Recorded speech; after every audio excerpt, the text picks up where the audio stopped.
ایرلندی خواهیم دید. بهرامی ما با لباس‌های کبود به میدان آمده است.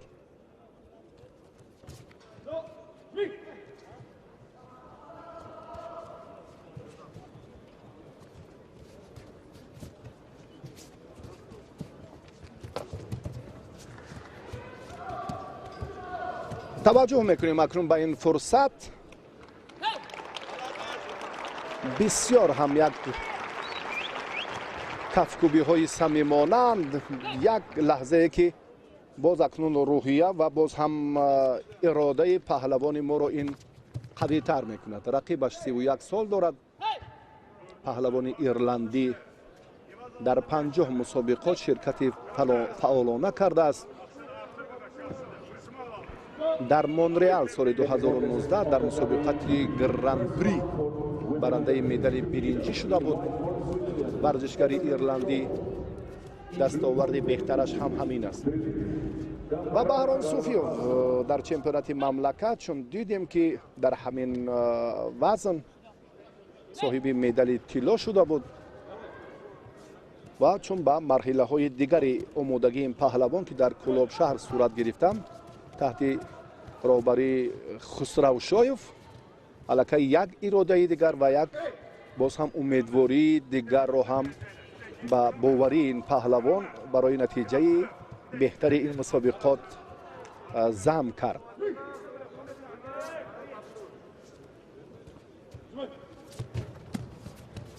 بهرام دیگر بار هم ببینید که حرکت هایش هم اندکی باز هم بیشتر می شوند. در ادامه مبارزه البته پهلوان تاجیکستان بیشتر کوشش میکند که حرکتی از بالا داشتن برایش خیلی خوب است و اصول سر کتف هم دارد و باز هم جالبیت میدان را در رفت هر یک سبقت خود میخواهد که خوب نشان دهد. غلبه سید ابراروف در وزن تا 60 کیلو. باز هم ما امیدواریم که مقابل پهلوان 31 ساله ایرلندی بهرام باز هم بهتر مبارزه میبرد، باز هم سزاوار تلاش میکند. اولین مسابقه بهرام در سطح با شکوه همان سبقت های گران پری و گرند سلم محسوب مییابد.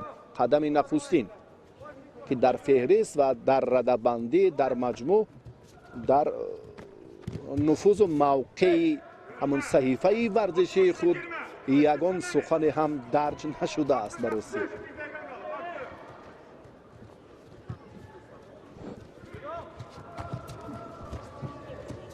بهرام احتیاط کرونا باید عمل کند چون که ورزشگرانی که کسبیتشون بلند است. یک لحظه دیگر هم اکنون این حرکت برای دل پر بودن بهرام خوب نبود. بهرام گمان داشت که اینجا هم دست رو تا به آخر می دارد. در صورت افتیدن توسط لر دادن دست رقیب رو تسلیم کردنی بود. چی فکر داشت برای ما هم اونقدر عیان نبود. و از منطقه های جمهوری در چمپیونات مملکت بسیار هم تعداد شیروکچیان زیاد بودند که بهرام در 6 دور غلبه به دست آورد و عنوان چمپیون تاجیکستان رو سزاوار گردید و حالا بهرام امکانیتش اندکی بهتر شد اما با سهلنگاری باید راه ندهد. بسیار هم احتیاط کارانه، ماهرانه و استاکارانه باید در اینجا حرکت کند و در برابر دفاع بیشتر برای خوب سامان دادن این مبارزه باز هم دوچند تلاش کند.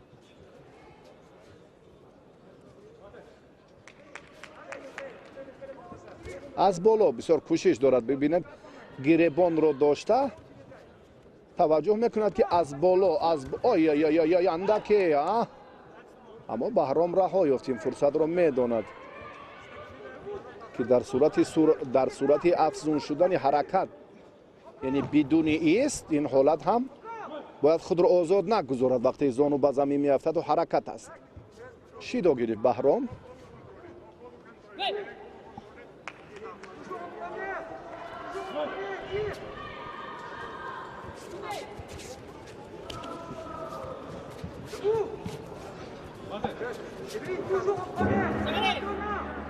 وقت انجام یافت. با امتیاز طلایی توجه میکنیم. با کی نصیب می شود در وقت اضافه امتیاز طلایی. داور توجه میکند که کمربند رو درست کند، خلعت رو هم با همان ترتیبی طلبات آیین‌نامه و نظامنامه مسابقات که در جودو این بسیار مهم است.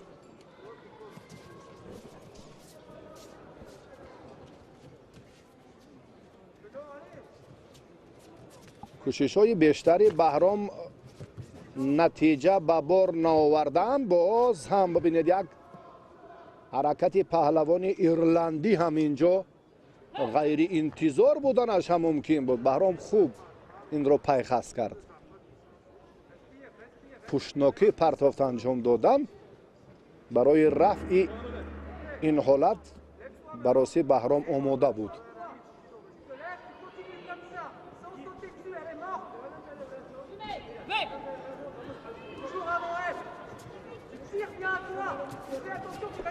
مبارزه همانا ادامه می آمد. بهرام امکانیت رو دست رو بهرام دست رو اما رها کردیم. فرصت رو از بالا داشتم بسیار مساعد است، قلعه است برای بهرام، برای چندین عمل هایی که تا جای ما در تنتنه های گوشین میدونیم.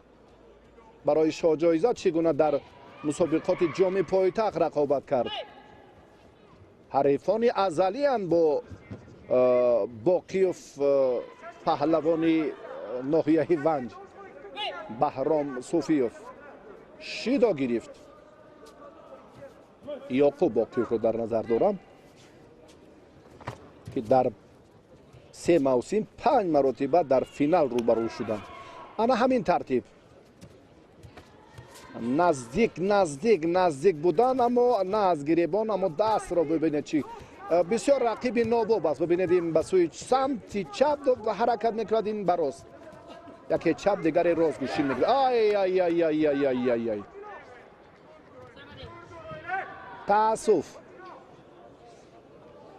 تأسف از انا همان حالت کار گرفت رقیب پهلوان تاجیکستان که بعد افتیدن حرکتی بدون ایست کرد و وزری به ها گذاری شد. اینقدر قوه آزمایی کرد اما ببینید که چگونه بهرام در تلاش امتیاز طلایی